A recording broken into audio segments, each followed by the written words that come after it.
Doctor DY. पाटलांच्या निधनाने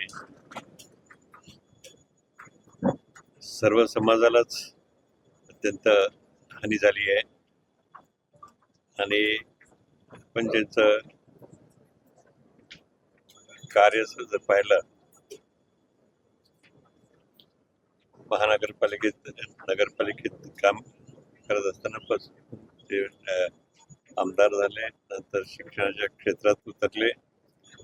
सगळीकडे जिथे जिथे गेले तर चांगलं काम केलं त्यांनी आणि शिक्षणाच्या क्षेत्रात तर आता 150हून अधिक इन्स्टिट्यूशन जे त्यांनी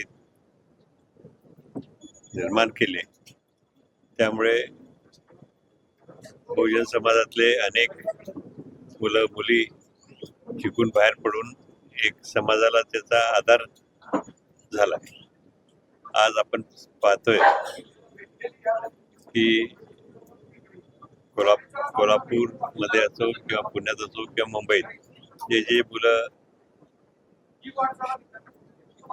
उत्तीर्ण होऊन पुढे कामाला लागले ते सगळेच्या सगळे समाजोपयोगी समाजसेवक चांगले झाले आणि आपलं आपलं काम चांगलं करतात.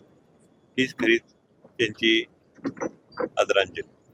आता अलीकडचे म्हटलं तर ते मनात आले की याची तिकडं आणखीन तासभर गप्पा मारायचे, आणखीन काही न सांगता यायचे कधी कधी.